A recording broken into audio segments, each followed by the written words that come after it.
He saved an Apache grandma. Next day, she rewarded him with her niece. Before we dive into the story, don't forget to like the video and tell us in the comments where you're watching from. The year was 1876 in the Arizona Territory. The sun bled low over the horizon, painting the desert sky in copper and crimson. Dry air stung the back of the throat, and dust rose from wagon wheels, clinging to sweat-beaded skin. Horses shifted impatiently in their harnesses, while the faint clang of the church bell carried across the settlement, mingling with the smell of rawhide, kerosene, and stale tobacco drifting through the open doors of the trading post. Inside, lantern light hung low against shelves stacked with flour, beans, salt, and coarse-cut cloth. Elias Turner stepped in, letting the door shut behind him with a weary thump. 36 years old, broad-shouldered, scar carved down his cheek, he wore the faded cavalry coat of another life. A Bible, weathered and torn, rested in his satchel, the last possession of his late wife. He walked with the gait of a man who had carried burdens too long, one who had seen enough death to recognize silence as the only true companion. Elias had come for salt, coffee, and thread, simple things, enough to keep him alive a little longer in the lonely cabin by the pines. Trouble was not on his list, yet trouble had a way of finding him. Near the counter stood an old Apache woman, her back bent but her eyes steady as flint. Her long gray hair was braided neatly, tied with faded cloth, and a patterned blanket was wrapped tight around her shoulders. She had gathered beans, flour, and lard, essentials of survival, nothing more. But a drunken ranch hand blocked her way. His clothes stained, hat crooked, breath thick with whiskey. He sneered words that stung more than fists, talk of land, of her kind, of how she didn't belong. His hand raised, bottle clutched in the other. The room froze. The woman did not flinch. She had seen too many men like him to be afraid. Something coiled tight in Elias's chest. That same sharp knot he had felt before battles. The moment when a man must choose, remain seated or stand. His jaw set. He hated this feeling, but it left him no choice. 3 strides carried him across the room. His hand caught the drunk's wrist before the blow fell. With practiced strength, Elias twisted, bones grinding beneath his grip. The man cursed, staggered, but found himself shoved hard against a barrel stacked with nails. One look into Elias's scarred face and his bravado drained. Muttering, spitting dust, he stumbled out the door, bottle still in hand. The silence that followed was thick, broken only by the hiss of a lantern flame. Elias placed $2 silver on the counter. Her foods paid. His voice was flat, steady from years of discipline. The storekeeper nodded, packed the supplies, and slid them across. The elder gathered them in shaking hands, then lifted her gaze to Elias. Her eyes were sharp, weighty, piercing through the scar into something deeper. "You have my life," she said, her English rough but clear. Then, after a pause, she added words that would follow him long after the dust settled. "Be gentle with my granddaughter." Elias stiffened, unsure why she entrusted him with such a charge. He gave a single nod, unable to speak. She turned, stepping into the desert light, leaving him standing in silence, the words echoing like scripture in his chest. And perhaps it was scripture indeed. "Blessed are the merciful, for they shall receive mercy." Matthew 5:7. The door swung shut behind her, the bell above giving a tired jingle that hung in the air long after the elder's figure had vanished into the sunlight. Elias Turner stood motionless, his hand still resting on the counter as though the coins had fused there. Around him, the storekeeper busied himself with his ledger, and the few other customers kept their heads down, pretending not to notice. Yet in the stillness, Elias could feel the weight of unseen eyes, the unspoken judgment that always seemed to follow him. He told himself it was finished, a passing moment, nothing more.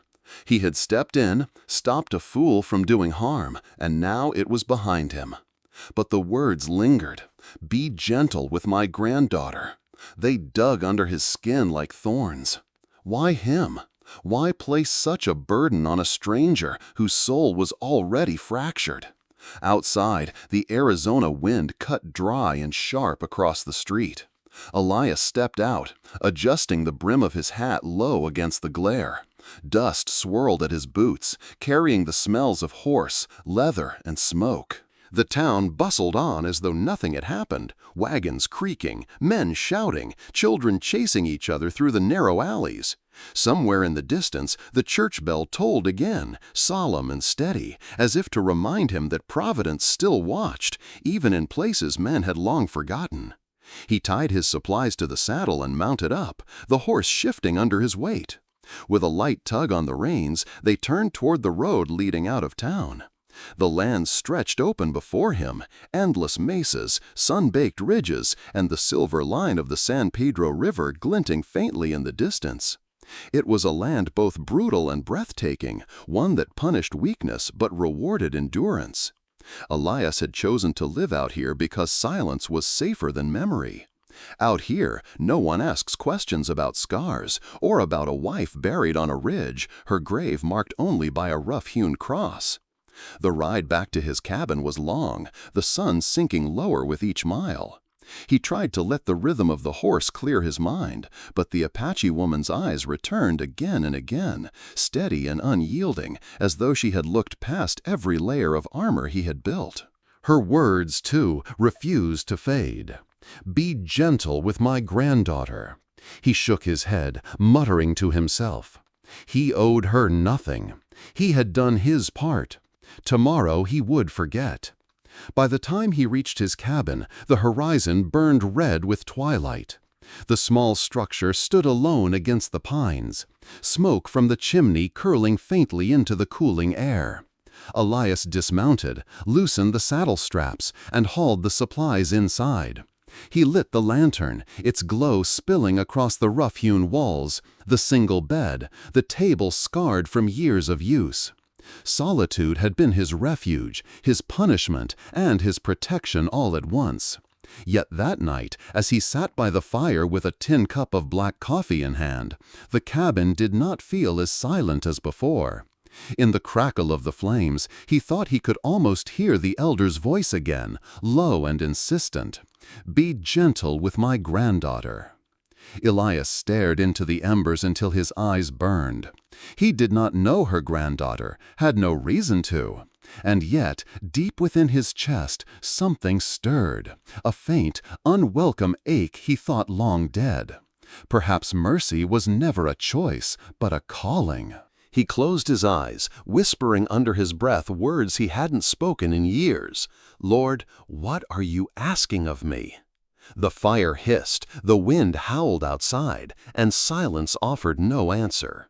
If you found this helpful, a quick like really helps us keep creating. If you're still watching right now, drop a 1 in the comments. 3 days passed. Elias had nearly convinced himself that the memory would fade. He had split enough kindling to stack against the wall, patched the roof where the spring rains had torn through, and carried water until his shoulders ached. Yet every night when he sat by the fire, the stillness pressed heavy. The cabin had always been silent, but now the silence felt different, like an empty chair waiting across the table. And always, beneath the crackle of the flames, her words returned, "Be gentle with my granddaughter." Late on the third afternoon, while Elias was swinging his axe at a stubborn log, he heard footsteps crunching across the dry earth outside his cabin. He froze, the axe balanced in his hands. Visitors did not come this way, not without reason. He stepped around the corner, jaw set for trouble. But what he saw brought him still. The Apache elder, Nalina, was there, walking slowly, leaning on a carved stick. Her blanket, patterned with sharp-angled shapes, wrapped her frail shoulders. Beside her walked a young woman carrying a tin pot and a bundle of blankets. She was taller than he expected, her posture proud despite the weight she carried. Her skin was bronzed by the desert sun, her eyes dark and steady. Her hair fell in a long braid threaded with beads, feathers, and thin strips of leather. Her dress of deerskin was worn and torn at the seam, the neckline frayed. Yet she did not shrink from him or hide her scars of labor.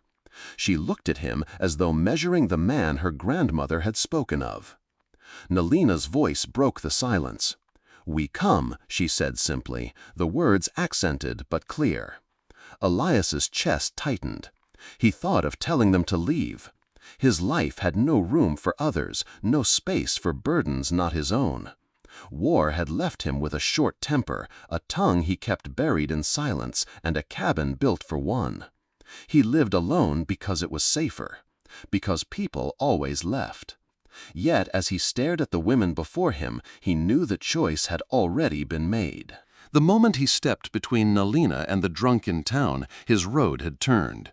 Elias lowered the axe and opened the cabin door. "There's space inside," he said, his voice rough. The younger woman, Teyah, though he did not yet know her name, stepped past him first. She moved with quiet caution, her eyes scanning the room, noting the single bed, the table, the tools hung on pegs. She carried herself like someone who had known enough danger to recognize when a place was safe. Nalina followed, lowering herself into the chair near the fire with a sigh. Elias busied his hands, hooking their pot over the hearth, filling it with water, laying an extra cup on the table. Actions came easier than words. Teyah watched him, her eyes sharp, unreadable. She said nothing, but the faint shift of her shoulders told him enough. She had seen men before who meant harm, and she had recognized something else in him, restraint. The fire crackled, throwing its light across her torn dress. Elias caught himself staring a moment too long, then turned sharply to the woodpile. His throat was dry. Nalina cleared her throat, breaking the silence. She gestured toward her granddaughter. "She cooks, she mends, she works." Then her eyes settled on him. "And you, quiet, that is good." Elias let out a slow breath. He understood. They were not asking permission. They had chosen his roof, and he would have to reckon with why. That night, the three of them ate beans boiled in the pot she carried, bread Elias had baked the day before, and nothing more. The silence between them was heavy, but no longer empty. In the small gestures, the granddaughter folding the blanket neatly over her elder's lap, Elias setting a plate before her without being asked, something began to take root. As the fire burned low and the women drifted into sleep, Elias remained awake, staring at the embers. His heart was steady but restless. He had not spoken a promise aloud, but he knew one had already been made. The morning came cold, with frost silvering the pump handle outside. Elias woke early, as he always did, and pulled on his boots before stepping into the pale light. The land stretched wide and empty, the kind of silence that made a man feel small beneath God's endless sky. Inside the cabin, smoke from last night's fire clung to the air. Teyah slept near the hearth, wrapped in a thin blanket, while Nalina sat upright in the chair, her breathing steady but shallow. For a moment, Elias stood at the doorway, listening to the rhythm of another's breath in a space that had always been filled only with his own. The cabin no longer felt deserted. He crouched near the hearth, stirred the embers, and coaxed the flames back to life. Soon, the crackle of burning wood warmed the room. Teyah stirred, lifting her head. Her dark eyes found his, and though no words passed, something unspoken moved between them. Acknowledgement, perhaps even trust. She rose without hesitation, gathering her grandmother's shawl and folding it with careful hands before stepping outside with the tin pot. Elias followed, not from suspicion, but because it was his habit to keep watch. At the pump, Teyah grasped the iron handle and pulled. It groaned, sticking as it often did. Elias stepped forward, his hand falling over hers to press it down. For a moment their skin touched, warm against the cold iron. Her eyes lifted to his, steady, searching. Elias felt his chest tighten. He thought of pulling back, of retreating into the safety of silence, but instead he pressed the handle down until water spilled cold and clear into the pot. Teyah gave the smallest nod, then carried the pot inside. Elias stood for a moment longer, heart beating faster than it should for something so simple. Through the day, they moved in rhythm. Elias chopped wood, hauling it to the stack outside.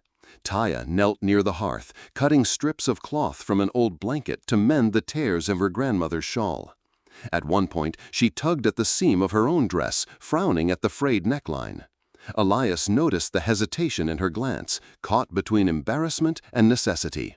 Without a word, he set down his hatchet and opened a drawer, pulling out a bone needle and a spool of thread. He placed them on the table and stepped back. Teyah looked from the tools to him, her gaze sharp but not unkind. Slowly, she brought the dress to the table and laid it flat. Elias sat, his large hands clumsy with the needle, more used to reins and rifles than delicate stitches. Once, the point pricked his thumb, drawing a bead of blood, but he kept going. Each pull of the thread felt like more than fabric being joined. It felt like something inside him stitching back together. When he finished, the seam was crude but strong. Teyah traced it with her fingers, testing its strength, then lifted her eyes to his. For the first time, she did not look away.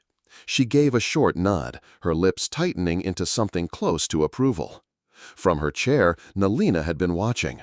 Her eyes, half-lidded with age, gleamed with quiet understanding. She spoke softly in her own tongue, then in slow English. "Hands that break can also mend." The words landed heavy. Elias had broken plenty in his life. Mending was harder. Yet as he looked at the patched seam and at the young woman whose eyes no longer held only caution, he wondered if perhaps it was possible. That night, supper was plain beans and bread, but it was shared without tension. Nalina leaned back to rest, while Teyah lingered by her side, her hand protective on the elder's arm. Elias sat across from them, a strange warmth filling his chest. For the first time in years, he felt the shape of family, fragile, unspoken, but real. The days settled into a rhythm, quiet but steady. At dawn, Elias fetched water while Teyah prepared a thin porridge of cornmeal for her grandmother. Nalina ate little, her frail body seeming to draw strength only from the sight of her granddaughter near. Afterward, Elias tended to his mule and repaired the cabin fence, while Teyah gathered herbs from the brush and dried them carefully on a flat stone near the fire. She moved with a grace shaped by hardship, each task performed with a mixture of pride and necessity. Nothing was wasted. Scraps of cloth became rags, bones from a rabbit turned into needles. Elias, who had once lived with soldiers careless in abundance, found himself watching with respect. This was survival, not by force but by patience. One afternoon, as he returned from splitting logs, Elias found Teyah grinding bark into powder. The sharp scent filled the cabin. Nalina coughed in her chair, a deep rattling sound that made the young woman's brow crease with worry. Elias stepped closer. "Willow," Teyah said simply, holding up the powder. Her English was measured, halting but clear. "For fever, for pain." Elias nodded, remembering something from long ago. His late wife had once brewed willow bark tea when fever swept through the camp. For a moment, memory threatened to choke him. The feel of her hand in his, the rough pages of her Bible at her bedside. But he forced it down, masking the ache with silence. That evening, he watched Teyah tend to her grandmother. She pressed the steaming tea beneath Nalina's lips, coaxing her to sip, then tucked the blanket tighter. Elias sat at the table sharpening his knife, but his eyes kept drifting back to the scene. It stirred something he hadn't felt in years, a longing not just for companionship, but for the kind of devotion that healed more than wounds of the flesh. Later, when Nalina slept, Elias pulled out his wife's worn Bible. The cover was cracked, the edges torn, but the words inside had endured. He read by lantern light, lips moving silently. One verse caught him, sharp and gentle all at once. "He heals the broken-hearted and binds up their wounds." Psalm 147:3. His gaze lifted across the room. Teyah was sewing near the fire, her head bent, the mended seam of her dress catching the glow. He thought of the verse, of her steady hands, and wondered if God's healing could come not only through Scripture, but through the presence of another soul.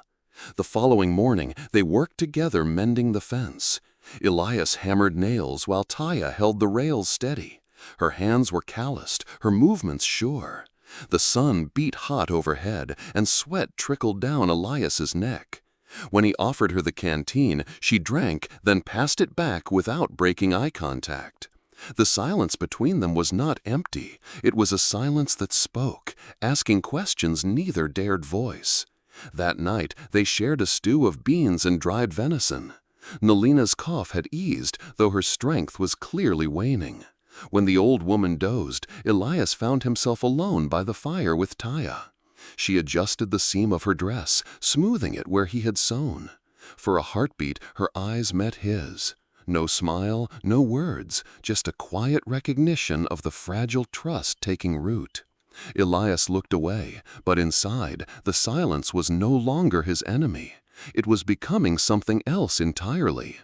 By the second week, the rhythm of 3 lives under one roof felt almost natural. Elias would wake to the sound of Teyah grinding corn by the fire, the sharp thunk of the pestles steady as his own heartbeat.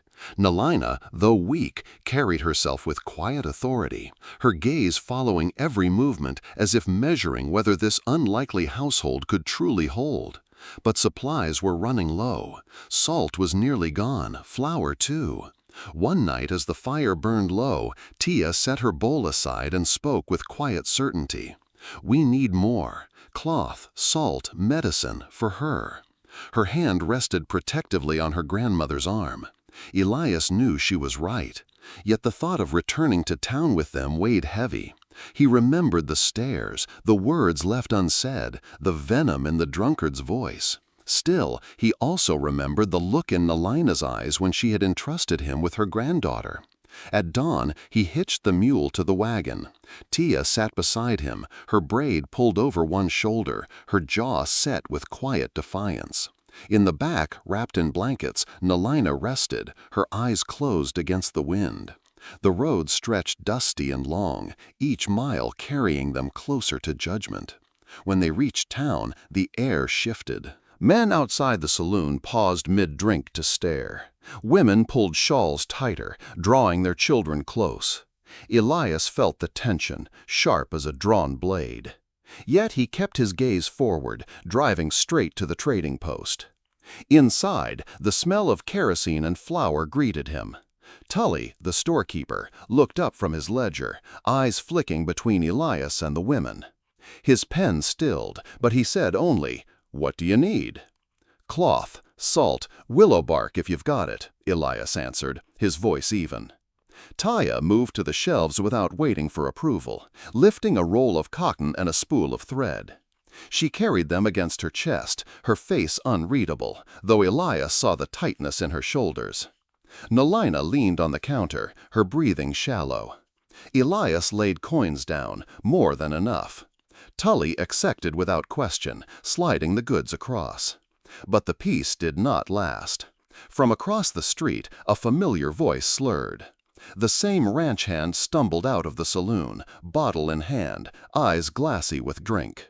"Well, Rollins," he sneered, using Elias's old cavalry name. "Not enough you pay for their scraps? You keepin' 'em now?" "Keeping her, too?" His gaze lingered on Teyah, the malice plain. The street hushed.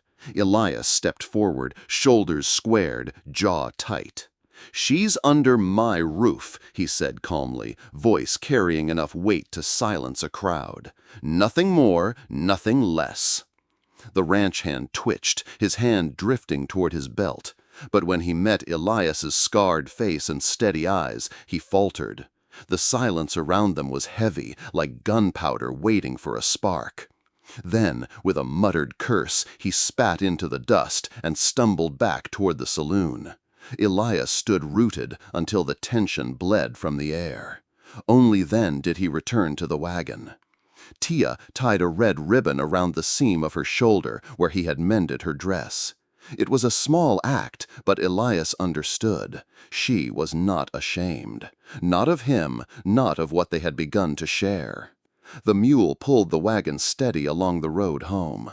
The ribbon caught the sun, bright against the desert's dust, and Elias felt the weight of choice settle deeper in his chest.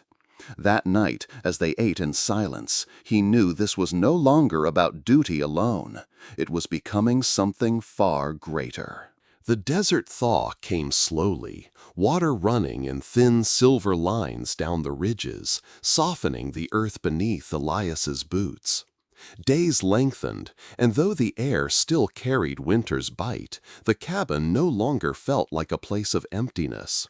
It carried the sound of Nalina's steady cough, the rustle of Teyah's skirts as she moved about, and the quiet rhythm of life shared. Elias often wondered what others might ask if they heard this story. Who were these women? Where had they come from? Why trust a scarred soldier with nothing to offer but silence? He asked himself the same questions, but the answers did not come in words. They came in small things. The way Teyah folded her grandmother's blanket with precise care. The way she scraped every pot clean so nothing was wasted. The way she moved through the cabin as though she had always belonged there. One evening, Nalina's cough grew deep, rattling through her frail chest. Elias fetched water, while Teyah ground more willow bark, steeping it into a bitter tea. She pressed it beneath her grandmother's lips, whispering in her tongue until the elder's breathing eased. Elias stood in the doorway, knife still in his hand, feeling a heaviness in his chest. It struck him then why he had not sent them away. Watching Teyah bend over her grandmother reminded him of everything he had lost in the war: family, purpose, the chance for his hands to do good instead of harm. That night, as the fire burned low, Teyah lingered by the hearth. She tested the mended seam of her dress, running her fingers along the crude stitches. Elias caught himself watching. When she noticed, she did not hide. Instead, her eyes held his for a long moment. Slowly, she rose and crossed the room. Her bare feet made no sound on the floorboards. She stopped before him and placed her hand flat against his chest, directly over the scar that lay beneath his shirt. Her touch was steady, not timid. Elias's breath came heavy. He feared she might see in him what others had before, a man of strength and silence, dangerous, unpredictable. But she did not pull away. Instead, she leaned forward, her lips brushing his in a slow, deliberate kiss. The moment was not rushed. It was not born of desperation. It was a choice, clear and certain. Elias closed his eyes and let it settle deep within him. When she pulled back, she studied his face, calm and unwavering, as though asking if he would honor what she had begun. He lowered his forehead to hers, a wordless answer. The fire popped, casting shadows against the walls, and when she stepped away to tend her grandmother, Elias remained at the table, his heart pounding with the weight of what had shifted. That night, as he lay on his cot, listening to the soft breathing of the two women across the room, Elias knew the truth. He was no longer their protector out of obligation. Something stronger had already taken root, binding him to them both. And though he did not yet speak it, the silence carried the answer. Spring pressed harder with each passing day, the snowmelt rushing down the creek and soaking the earth with the smell of wet pine. Elias spent his mornings hauling wood to higher ground and mending the pen for his mule, sweat dampening his shirt despite the chill that lingered in the wind. Inside the cabin, Teyah brewed willow bark tea for Nalina. The sharp scent hung thick in the air, clinging to everything. The elder's cough had deepened, each breath scraping like stone, yet her eyes still held the same unwavering strength whenever she fixed them on Elias. One afternoon, as the sun slanted low through the cracks in the shutters, Nalina beckoned them close. Her voice was thin, but her words carried authority. She reached for Teyah's hand with one frail palm, and for Elias's with the other. With surprising strength, she pulled their hands together over her blanket, folding them into one. Her gaze shifted between them, steady as ever. She spoke softly in Apache, and Teyah translated. Two must walk where one cannot. The weight of her hand pressed into Elias's chest like a stone. He had always told himself he lived alone, because it was safer, because no one stayed. But now this elder, worn thin by years and sickness, was binding his future to her granddaughter with nothing more than a sentence. For a moment he thought of pulling back. But Nalina's grip was strong, stronger than he expected. He stayed still, silence his only answer. That evening, the cabin glowed with the fire's warmth. Nalina slept deeper than before, her chest rising and falling in a fragile rhythm. Teyah sat nearby, exhaustion written in the curve of her shoulders, yet her hands remained gentle as she smoothed her grandmother's braid. Elias poured her a tin cup of water and set it in her hands. She drank slowly, her eyes lifting to his with something more than gratitude. "She believes we are already one," she said quietly. Her words landed heavier than any weapon Elias had carried. He did not answer right away. Instead, he reached across the small space and laid his hand over hers, the same way Nalina had done. Teyah did not pull back. She simply let it stay. The silence that filled the cabin that night was not the silence of strangers. It was the silence of people waiting together, bound by something deeper than choice. Later, Elias sat at the table sharpening his knife, the scrape of steel against stone steady in the darkness. Yet his eyes drifted again and again to the women by the fire. He asked himself the question any listener might. Was he ready to carry the responsibility of both of them when all he had ever wanted was solitude? The truth came quietly, without words. He already had. Outside, the wind rattled through the pines, but inside the cabin, the silence carried a new weight, the beginning of a promise he could no longer deny. If you're still watching right now, drop a 1 in the comments so I know you're still with me on this journey. The thaw had softened the land, turning dry gullies into small streams and painting the desert with the first blush of green. Elias worked along the fence line one morning, hammering new rails into place, while Teyah braced the posts with quiet strength. Her hands were roughened by labor, yet her movements carried a grace that drew his eyes when he least expected it. By midday, they rested in the thin shade of a cottonwood. Elias unslung his canteen, drinking deep before passing it to her. Teyah lifted it, drank, and wiped her mouth with the back of her hand. She did not look away from him as she passed it back. The silence between them hummed with questions unspoken. Finally, Elias broke it. "You had no one else?" His voice was low, rough from disuse. Teyah shook her head once. "Men gone, some dead, some scattered, only us." She glanced toward the cabin in the distance, where Nalina's frail figure sat by the fire. All I have." Elias looked down, his thumb pressing against the canteen lid. He did not speak of it, but the words drew old ghosts, men buried in shallow graves, homes left burning, the fever that had taken his wife and left him with nothing but a cross on a ridge. When they walked back together, the air between them carried more than silence. It carried understanding. That evening, supper was rabbit stew thickened with beans. Teyah stirred the pot, her movements deliberate, almost ritual. Elias sat at the table sharpening his knife, but his eyes strayed to her hands. Strong, scarred in places, yet delicate when she brushed a strand of hair from her face. He remembered the way those hands had pressed against his chest the night before, testing him, searching for more than strength. Later, when Nalina had drifted into uneasy sleep, Elias latched the cabin door. Turning, he found Teyah by the fire, testing the repaired seam of her dress. The firelight dipped low, outlining her form in a way that caught his breath. She noticed his gaze, and for the first time, she did not turn away. She stepped closer, the floorboards creaking softly beneath her bare feet. Standing before him, she lifted her hand once more to his chest, over the scar that had long defined him. Her touch was firm, certain. Elias's throat tightened. He feared breaking the fragile thread of trust between them, feared that his desire might overwhelm the gentleness she deserved. Yet he stayed still, letting her decide. Slowly, Teyah leaned in, pressing her lips to his, in a kiss that was neither hurried nor hesitant. It was deliberate, chosen. Elias closed his eyes, and for the first time in years, he allowed himself to be chosen. When she drew back, she studied him, calm and steady.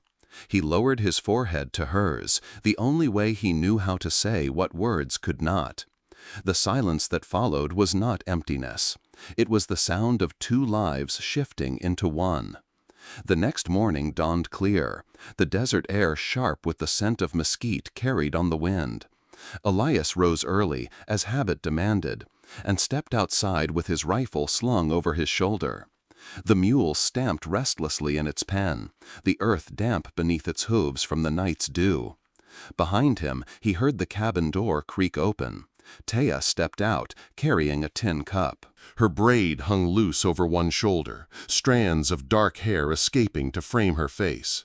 She wore the same deerskin dress, mended now where his crude stitches crossed the fabric, and tied at the seam with the red ribbon she had chosen in town. Elias's eyes lingered longer than they should have. The ribbon caught the morning light, a small defiance against shame, an unspoken claim that she carried her scars and his place in them with pride. They walked together to the pump. Teyah pulled at the handle, but it groaned and stuck as it often did. Without a word, Elias stepped forward, laying his hand over hers. The iron was cold beneath their palms, but her skin was warm. He pressed the handle down, water rushing clear into the cup. For a moment, neither moved. Their hands stayed together on the iron, their eyes locked. There was no need for words. When at last she lifted the cup, carrying it back inside, Elias stood rooted, his heart pounding harder than any battlefield had ever managed. Inside, the day moved with quiet purpose. Elias mended the fence gate. Teyah tended to the stew. When Nelina coughed, the young woman pressed willow bark tea to her lips, smoothing her braid with the same patience as before. Elias watched from the table, sharpening his knife, though his thoughts drifted elsewhere. He found himself asking the questions he knew the townsfolk would ask if they saw this household. What bound him to her? Was it duty? Was it desire? Or was it something deeper, something Providence itself had set before him? That evening, supper was plain, beans and cornbread. Nelina ate little, then leaned back, drifting into exhausted sleep. The fire crackled, filling the silence. Teyah sat across from Elias, her eyes fixed on the flames. Then she spoke, her voice low but sure. "You have no wife." Elias stiffened, his throat tight. For years he had carried the truth alone, never speaking it. Yet something in her gaze compelled him. Had one, before the war. Fever took her. He stopped, the words heavy. "I buried her on the ridge." Teyah's expression softened, though she did not move closer. Instead, she lifted her hand, pressing it again against his chest, over the scar. This time, it was not a question. It was understanding. Elias swallowed hard, holding himself still. She nodded faintly, lowering her hand. No more words were spoken, but in the silence that followed, he felt a bond stronger than any vow. For the first time since the war, he did not fear the weight of another's presence. He welcomed it. By late spring, Nelina's strength waned further. Though she still sat upright in her chair, her breaths came shorter, and each cough left her body trembling. Teyah rarely left her side, except to fetch water or prepare food. Her devotion was tireless, though Elias could see the wear etched in the set of her shoulders, the way her eyes shadowed from sleepless nights. One evening, after mending a section of fence, Elias returned to the cabin to find Teyah by the creek. She had spread blankets on the rocks to dry, rinsing a basin in the cold water. Her braid had loosened, strands of dark hair clinging to her damp cheek. Her dress slipped low at the shoulder as she leaned forward, exposing the curve of her skin to the fading sun. She glanced up when she heard his boots crunching on the stones. For a long moment, neither spoke. The air between them was heavy, not with words, but with the weight of choice. Elias's pulse quickened, his throat dry. Was this simple weariness, or was she offering something more? He stepped closer, kneeling to help her lift the wet blanket. Their hands brushed as they wrung out the cloth, and this time neither pulled away. Teyah's fingers lingered against his, sliding once before letting go. Elias swallowed, forcing restraint, though every muscle in his body ached to close the distance. Together, they spread the blanket across the rocks. When they rose, she was closer than before, her gaze fixed not on his scar or his silence, but on the steady beat of his chest. That night, after Nalina had fallen into restless sleep, Elias sat at the table sharpening his knife, though his thoughts were far from the blade. Teyah moved quietly near the fire, adjusting her grandmother's blanket, then settled beside him. The air was thick with smoke and the faint smell of stew. Slowly, she placed her hand on his chest once more, pressing harder this time, as if testing his breath. Elias covered her hand with his own, his eyes searching hers. "Are you sure?" he asked, the words rough, almost foreign on his tongue. Teyah nodded once. Calm, certain. When she leaned in, their kiss deepened, no longer tentative but claiming. His arm circled her waist, drawing her close until her body pressed to his. The firelight threw shadows across the walls, and their restraint gave way. They moved together toward his bed, careful not to wake the elder. Elias's touch was steady, deliberate, proving that he could be more than the soldier who had destroyed. He could be gentle. Teyah met him with equal strength, her tenderness woven through resilience. Later, when they lay in the quiet after, her head rested against his shoulder, her hand still over his heart. Across the room, Nalina stirred faintly, a smile ghosting her lips even in sleep, as if she had known all along. Elias pressed a kiss to Teyah's hair, whispering into the silence, "You stay." Her answer came soft but firm, "I stay." The days that followed carried a new rhythm. The thaw gave way to warmth, streams swelling with melted snow, and the scent of wild sage drifting on the breeze. Yet inside the cabin, time felt fragile. Nalina's cough deepened, her body thinning like parchment. Every sound from her chair tightened the air, reminding Elias and Teyah that their borrowed time was running short. One morning, as Elias split wood, Teyah stepped outside. She carried a length of rope and a determined look. Her eyes found his, calm but firm. "We go," she said. "Town. Need cloth, salt, medicine." Elias nodded, though a heaviness pressed his chest. He knew what awaited them there. Stares, whispers, maybe worse. But the choice was no longer his alone. By midday, the wagon rolled along the dusty road. Teyah sat close beside him, her grandmother resting under blankets in the back. Elias glanced at her, the wind tugging loose strands of her hair, the red ribbon at her shoulder bright against the worn deerskin dress. She sat tall, daring the world to test her pride. The town looked much the same, saloon doors swinging, dust swirling, faces turning. The air thickened as they passed. Women drew children near, men narrowed their eyes. Elias's hand tightened on the reins, but he kept his gaze forward, driving straight to the trading post. Inside, Tully glanced up from his ledger, his pen pausing mid-stroke. His eyes flicked from Elias to the women, then back. For a heartbeat, the room held its breath. Then Tully set the pen aside. "What do you need?" Elias spoke steady. "Cloth, salt, willow bark if you've got it." Teyah moved to the shelves, lifting what was needed without hesitation. She carried the roll of cotton against her chest, her shoulders squared. She would not bow. Elias laid the coins down. But as the goods slid across the counter, a familiar voice slurred from outside. "Well now, Rollins," the ranch hand sneered, stumbling from the saloon, whiskey bottle dangling in his grip. "Not enough to play the savior, huh? You keepin' her now? Keepin' both?" The street hushed. Men leaned forward, waiting for a spark. Elias stepped outside, his body still as stone. His voice was calm, but it cut the silence. "She's under my roof. That's all you need to know." The drunk's hand twitched at his belt, but then his gaze caught Elias's scar, the unyielding steadiness in his eyes. The moment stretched, brittle as glass. At last, the man spat in the dirt, muttered a curse, and staggered back toward the saloon. The tension bled away. Life in the street resumed, though whispers clung to the air. Back inside, Teyah tied a strip of red ribbon around her repaired seam, covering Elias's rough stitches. It was a small act, but Elias understood. She was not ashamed. She had chosen to mark herself, to mark him, openly before the world. As they rode home, the ribbon caught the light, bright as a flame against the dust. Elias's chest ached with the weight of it. Duty had long ago been replaced by something far greater. The journey back to the cabin was quieter than usual.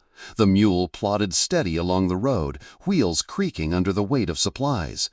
Nalina dozed in the back, her breathing shallow, the blanket pulled high around her shoulders. Beside Elias, Teyah sat upright, her arm brushing his with every jolt of the wagon. She did not speak, but the red ribbon at her shoulder caught the sunlight, a flame of defiance against the whispers left behind in town. Elias stole glances at her when he thought she would not notice. He wondered if she felt the same tightness in her chest that gripped him. Pride and shame tangled together, pride in her courage, shame in his hesitation to claim what was already plain to anyone who saw them. That night, after they had settled the supplies, Teyah brewed willow bark for her grandmother. Nalina drank slowly, eyes half-lidded but watchful. When Elias set a repaired tin plate before her, she gave him the faintest nod, as though acknowledging something far larger than a simple meal. Later, when the elder rested deeper, Elias sat at the table, knife in hand, sharpening the blade against stone. Teyah lingered near the fire, adjusting her grandmother's blanket. When she caught his gaze, she held it longer than before. "She believes," Teyah said softly, her English careful, "that we are already one." Elias's hand stilled on the knife. The weight of those words pressed hard against him, heavier than any battlefield burden. He swallowed, searching for the right reply, but none came. At last he set the knife aside and crossed the small room. He reached for her hand, laying his rough palm over hers, the same way Nalina had done when she bound them together. Teyah did not pull away. She let the silence speak, her dark eyes steady on his. The following Sunday, Elias did what he had not done in years. He dressed in the cleanest shirt he owned, brushed the dust from his old cavalry coat, and hitched the mule for town. Teyah came in the mended dress, the red ribbon still tied at her shoulder.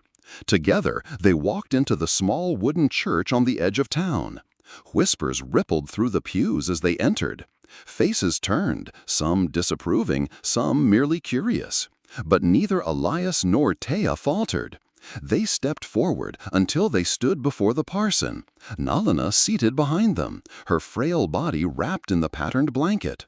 The ceremony was plain. No flowers, no music, only the creak of wood and the steady voice of the pastor. Elias answered in English, his voice low but certain.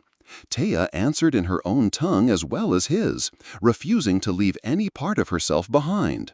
Elias slid a brass ring onto her finger, rough but true, filed by his own hand from a spent cartridge. The parson bound their hands with cord and spoke the words that seemed to echo through the rafters. "What therefore God has joined together, let not man separate." When it was done, Elias and Teyah turned to face the congregation. The whispers fell silent. For the first time, they stood not as outcasts, but as one. When they returned to the cabin after the wedding, the desert sky burned gold with evening light. The mule plodded slowly, wagon wheels carving lines in the soft earth. In the back, Nalina sat bundled in her blanket, her head resting against the sideboard. She had spoken little on the ride home, but her eyes followed every movement, sharp even in her weakness. Inside the cabin, the fire crackled to life. Elias laid aside his coat while Teyah knelt before her grandmother, holding out her hand. The brass ring caught the glow of the flames. Nalina's gaze lingered on it, and a faint smile curved her lips. She whispered something in Apache, her voice barely audible. Teyah translated softly. She says, "Now I can sleep." Elias stood still, his throat tight. Those words carried more weight than any vow spoken in town. Nalina had seen them bound together, and in that she had found her peace.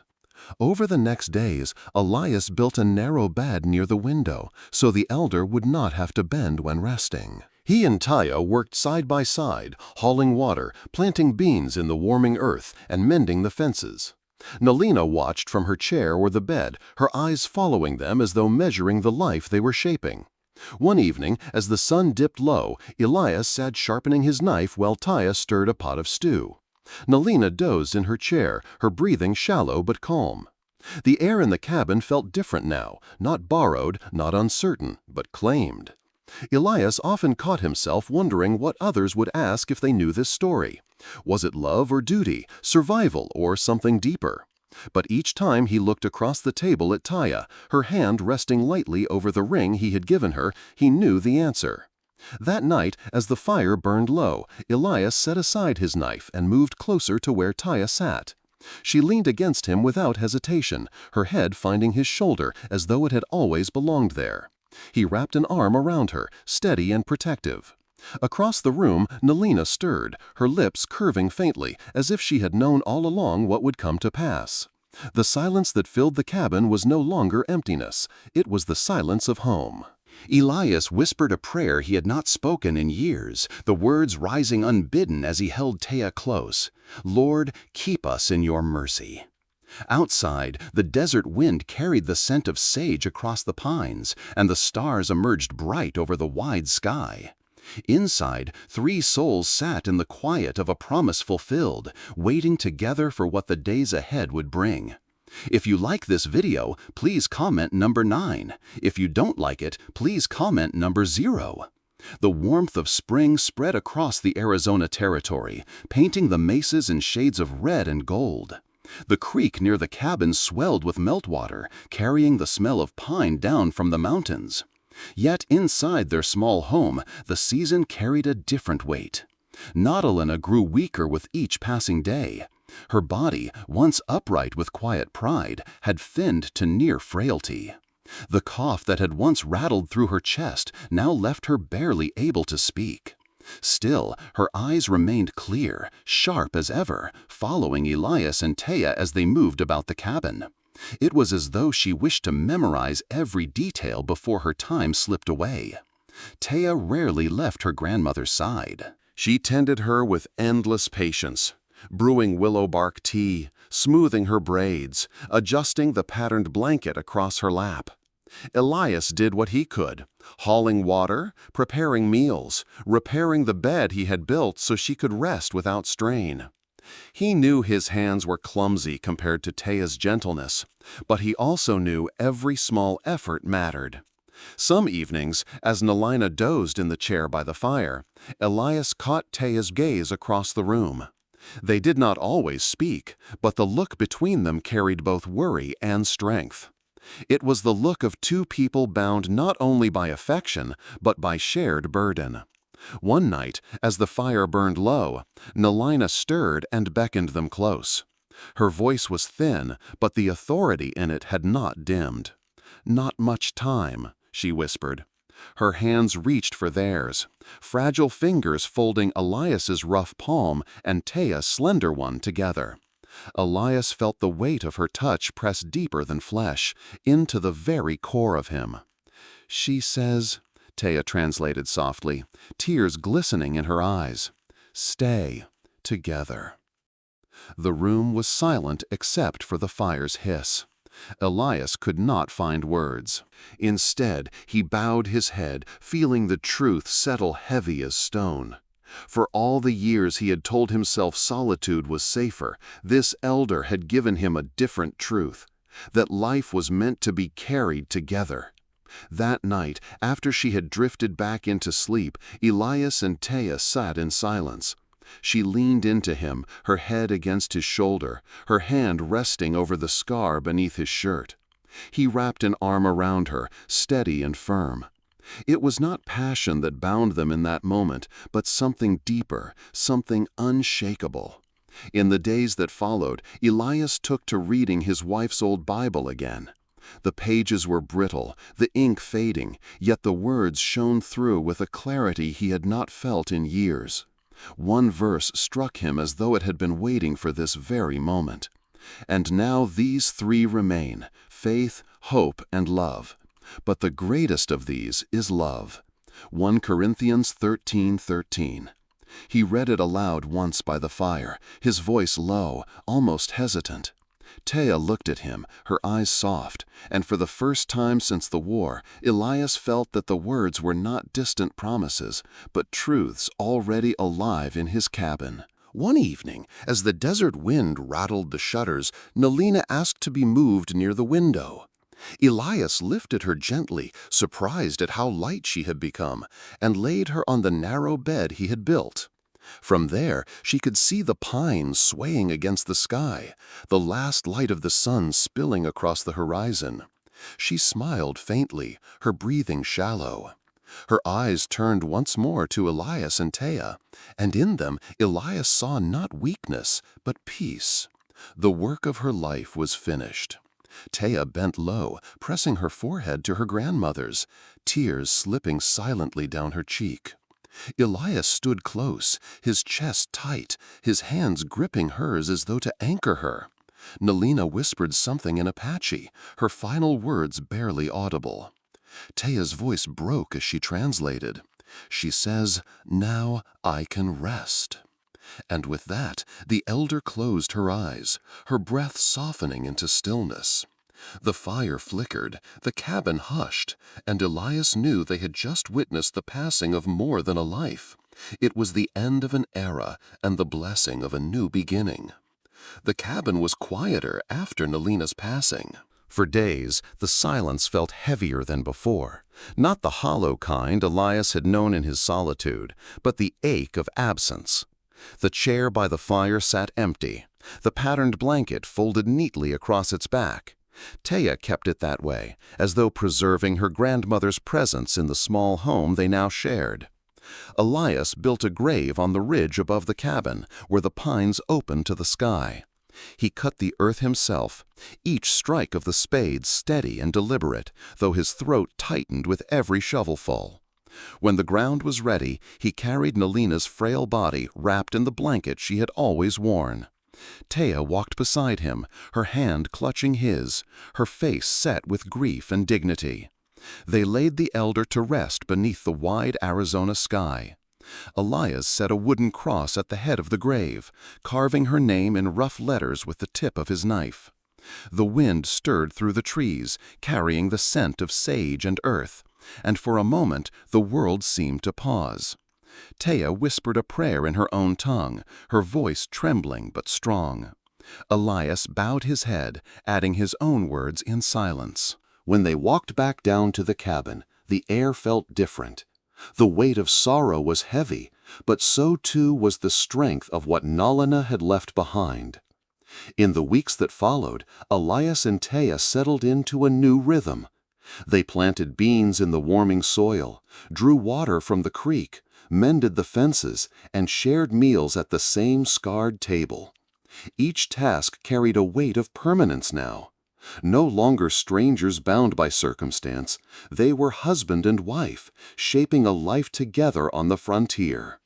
Some nights, Elias found himself on the porch, staring out across the desert. The stars stretched endless above, and in their light he thought of the verse he had read after Nelina's blessing. And now these three remain: faith, hope, and love. But the greatest of these is love. The words no longer felt like a promise beyond reach. They were alive in the woman who sat beside him, her hand finding his without hesitation. Teyah spoke little of the future, yet her presence beside him was answer enough. When she leaned against him on the porch, her head resting on his shoulder, Elias knew he would never face another dawn alone. The townsfolk still whispered when they saw them together, but neither Elias nor Teyah cared. They had chosen one another, and before God, that was enough. Elias carried himself now, still scarred, still quiet, but steadier, as though anchored by something stronger than the past. One warm evening, as the fire crackled low inside and the scent of wildflowers drifted on the breeze, Elias turned to her. His voice was low but certain.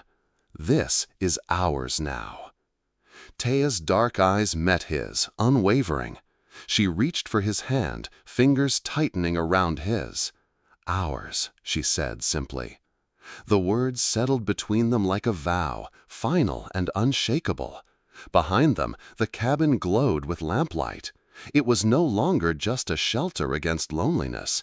It was a home, one built not of stone and timber alone, but of love tested in hardship, of mercy given and received, of faith rediscovered in the quiet strength of another soul.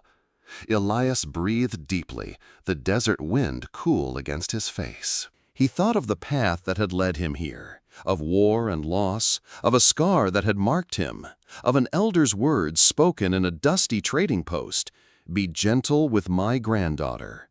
He tightened his grip on Teyah's hand, knowing he had fulfilled that charge. And more than that, he had found his own redemption in the keeping of it.